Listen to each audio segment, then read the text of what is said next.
graft yourself some fruit trees and sell them. Give them away. I love giving stuff like, if I find somebody who's into this stuff, I'll give them something, especially if it's, you know, a lot of these cuttings are going to root. A lot of fruit trees, super easy to graft. So yeah, that's my 3 top reasons.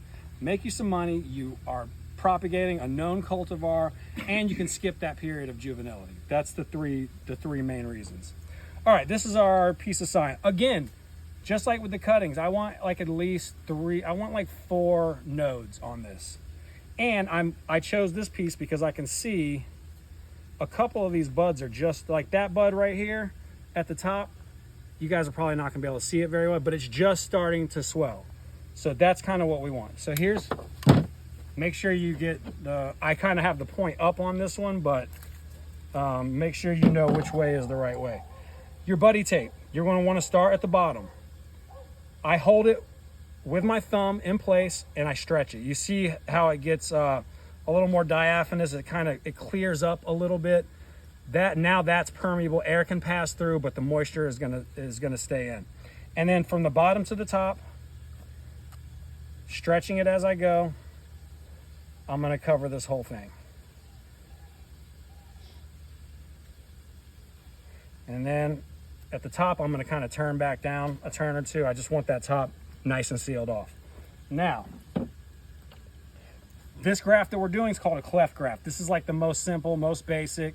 It works on most every tree. There are a few others where there are reasons to do them, but all I'm gonna do is, oh, I love this. This is my new grafting knife. I love the Japanese aesthetic. What can I say? We're gonna cut basically a wedge on the end of this. We want that to be nice and long too.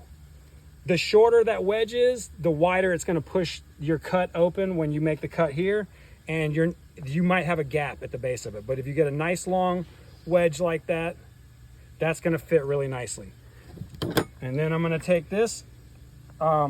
Some people graft up a little high, some people graft a little low. I kind of like something in the middle, because this tree, if it fails, I'm got a good chance of getting this thing to grow again, and I'll get another crack at it at some point down the road. So this is, you cut your wedge. Now we're gonna go right in the middle of that rootstock, and I'm just gonna kind of walk this thing. Whoops. Let's clean that up. I'm just gonna kind of walk this right down. Ooh, that's not doing very well for my Japanese aesthetic is getting me in trouble. Let's try again. We might end up with a short one after all. There we go. A little reliable there. All right, so now that we have that cut, bam, that fits in really, really well. Now, if you have a big or a small piece of scion, say your rootstock and your scion don't match, what you want to do is line up that cambium layer, which that green layer on the inside, that's the cambium layer. So you're going to want to have either one edge or the other lining up. And then from here, we just got to do the same thing we did with the side. We're going to start just underneath of where our cut is. Oops. Let's do over here. And we're just going to go up this bad boy. Cover it, stretch it as we go. You can use other stuff. There's stuff called parafilm, works awesome. It's just you got to make sure you take that stuff off. This stuff, you can just kind of let it break down, and then it'll break down to a point where you can kind of just peel it off with your fingers. And then, okay, so now that we've got these two pieces met up, we're covered. What I like to do is I'll take this thing and stretch it out, and then I'll go around that a couple of times. I call it spaghettifying my buddy tape. And then that can give me just a little extra pressure right there. But this is the part that can get you in trouble if you're not paying attention. That part won't break down as readily as the parts that you've stretched thin. And this was a lesson I kind of learned the hard way.